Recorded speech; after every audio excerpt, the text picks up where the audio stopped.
La nuit obscure de l'esprit. Deuxième strophe, deuxième vers, premier chapitre. On explique comment cette contemplation obscure est secrète.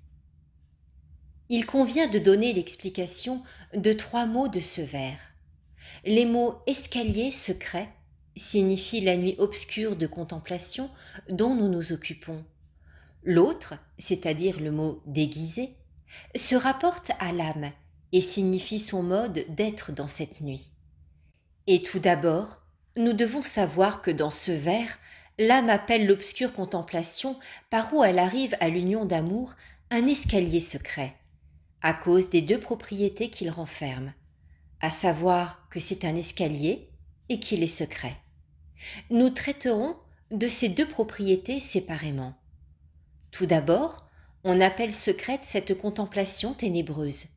Comme nous l'avons dit plus haut, c'est là la théologie mystique que les théologiens appellent sagesse secrète, et qui, d'après saint Thomas, se communique et s'infuse par la voie de l'amour.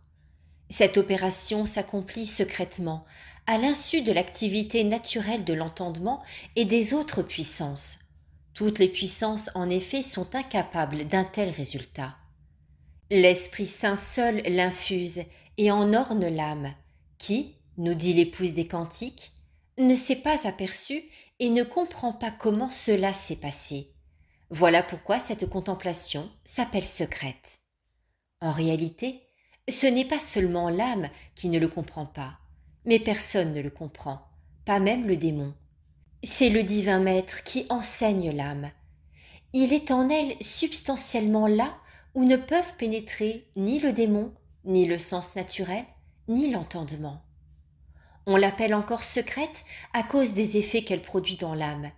Elle l'est non seulement quand l'âme se trouve dans les ténèbres et les angoisses de la purification, et que cette sagesse secrète la purifie, de telle sorte qu'elle ne sait qu'en dire, mais elle l'est encore après, lorsque l'âme est déjà illuminée, et que cette sagesse se communique à elle d'une manière plus claire. Même alors, elle reste tellement secrète que l'âme ne peut la discerner, ni lui donner un nom qu'elle soit capable d'exprimer. Car, outre que l'âme n'a nul désir d'en parler, elle ne saurait trouver aucun mode, aucune manière, aucune ressemblance qui soit quelque chose d'adéquat, et donne l'intelligence d'une faveur si élevée et d'un sentiment spirituel d'une telle délicatesse. Aussi alors même que l'âme eut le plus vif désir de l'expliquer, et apporta toutes les explications possibles, cette contemplation obscure resterait toujours un secret et une chose indicible. Comme cette sagesse intérieure est si simple, si générale et si spirituelle, elle n'est pas entrée dans l'entendement enveloppée ou revêtue d'une forme ou image quelconque accessible au sens. Aussi les sens et l'imagination, qui ne lui ont point servi d'intermédiaire pour entrer et n'ont perçu ni son vêtement ni sa couleur, sont incapables d'en rendre compte et de se l'imaginer pour en parler quelque peu. Néanmoins, l'âme voit clairement qu'elle comprend et qu'elle goûte cette savoureuse et mystérieuse sagesse. Elle est comme celui qui voit une chose pour la première fois et qui n'a jamais rien vu de semblable. Il la comprend, il en jouit, et cependant, il ne peut lui donner un nom, ni exprimer ce que c'est, malgré tous ses efforts, et bien qu'il s'agisse d'une chose qu'il perçoit par les sens. À plus forte raison est-il dans l'impossibilité de manifester ce qu'il n'a pas perçu par les sens. Tel est le propre du langage de Dieu. Quoique très intime à l'âme et spirituel, il dépasse les sens. Il arrête aussitôt et réduit au silence toute l'harmonie et toute l'habileté des sens extérieurs et intérieurs. Nous en avons des preuves et des exemples dans les Saintes Écritures. Jérémie nous montre l'impuissance de le manifester et d'en parler extérieurement, quand après avoir entendu Dieu, il ne sait que lui répondre. Et je dis, « Ah, Seigneur mon Dieu ! Vois donc, je ne sais pas parler, je suis un enfant. » Jérémie chapitre 1 verset 6. L'impuissance intérieure, c'est-à-dire celle du sens intérieur de l'imagination en même temps que l'impuissance extérieure ou du langage, nous est manifestée également par Moïse, lorsqu'il se trouvait en présence du buisson ardent.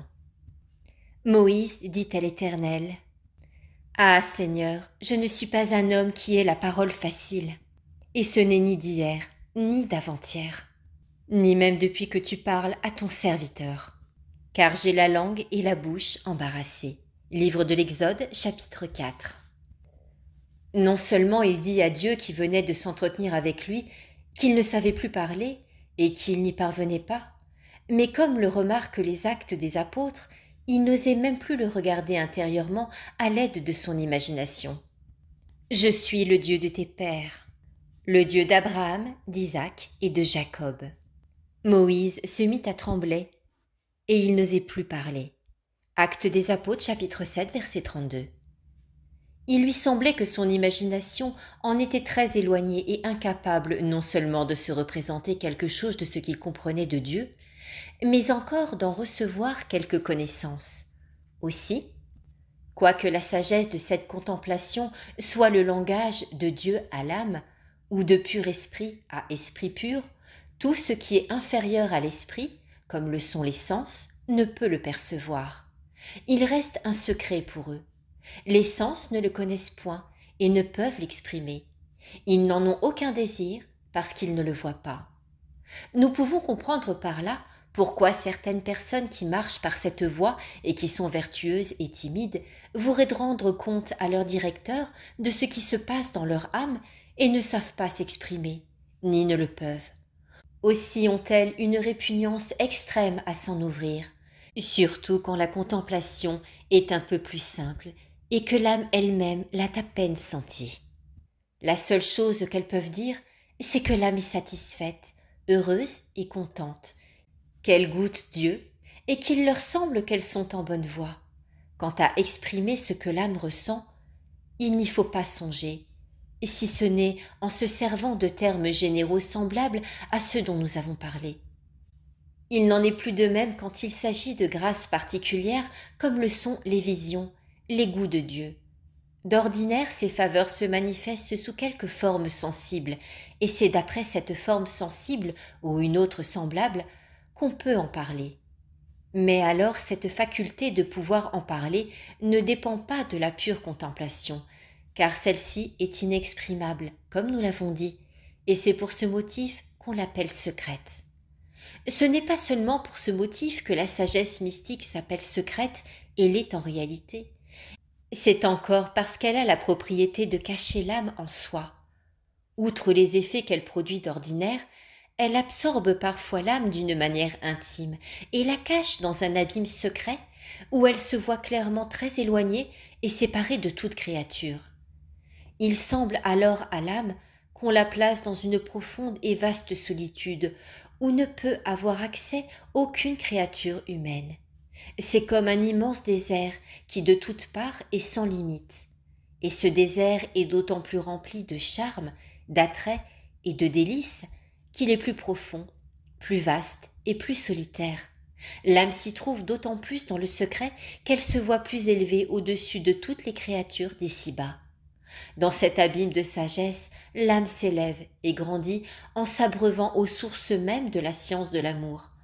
Non seulement elle découvre alors quelle est la bassesse de toute condition humaine en comparaison des connaissances de Dieu et de sa science, mais elle voit aussi combien sont vils, insuffisants et impropres tous les termes ou expressions dont on se sert pour parler ici-bas des choses divines. Elle comprend également qu'il est impossible à l'aide de moyens ou efforts naturels, malgré la profondeur ou la science de langage qu'on y apporterait, de connaître et de sentir ces choses divines comme elles sont. Il faut pour cela que l'âme soit éclairée par la lumière de cette théologie mystique dont nous parlons. C'est au milieu de ces splendeurs que l'âme voit cette vérité qu'on ne saurait imaginer, et encore moins expliquer dans un langage humain et vulgaire. Aussi est-ce avec raison qu'elle l'appelle secrète. La divine contemplation possède cette propriété d'être secrète et de dépasser notre capacité ordinaire, non seulement parce qu'elle est surnaturelle, mais encore parce qu'elle est la voie qui conduit l'âme aux perfections de l'union avec Dieu. Or celle-ci, n'étant pas connue humainement, il faut aller à elle en ne sachant rien humainement et en ignorant tout divinement. D'après le langage mystique dont nous nous servons présentement, les choses et les perfections divines ne sont pas connues et comprises telles qu'elles sont, quand on les cherche et qu'on s'y exerce, mais seulement quand on les a déjà trouvées et qu'on en a l'expérience. Le prophète Baruch dit à ce propos de cette sagesse divine. Il n'y a personne qui puisse connaître ses voies, ni découvrir ses sentiers. Baruch, chapitre 3. Le prophète royal, parlant à Dieu de ce chemin, s'exprime ainsi. Vos éclairs ont répandu leur lumière sur le monde. La terre a frémi et elle a tremblé. La mer a été votre chemin et vos sentiers sont sur les grandes eaux, et l'on y peut reconnaître les vestiges de vos pas. Psaume 76. Toutes ces paroles s'appliquent spirituellement au sujet dont nous nous occupons, car la lumière que les éclairs de Dieu projettent sur la terre signifie la lumière que cette divine contemplation répand dans les puissances de l'âme. Le frémissement et le tremblement de la terre signifient la purification douloureuse que l'âme subit alors. Quand on dit que le chemin par lequel l'âme s'achemine vers Dieu est la mer, que ses sentiers sont sur les grandes eaux et que pour ce motif ils ne seront pas connus, on signifie que ce chemin qui mène à Dieu est aussi secret et caché au sens de l'âme que l'est pour le corps le sentier suivi sur la mer qui n'en garde ni vestige ni empreinte. De même, le propre des sentiers que Dieu suit quand il attire les âmes à lui et les perfectionne en les unissant à sa sagesse, est de rester inconnu. Aussi, Job, voulant exalter cette action de Dieu, a-t-il dit ces paroles. Est-ce que tu connais les grands sentiers que suivent les nuées et les sciences parfaites? Job chapitre 37. Il indique par là les voies et les chemins que Dieu suit pour ennoblir et perfectionner dans sa sagesse les âmes dont les nuées sont l'image. Il est donc prouvé que cette contemplation qui conduit l'âme à Dieu est une sagesse secrète.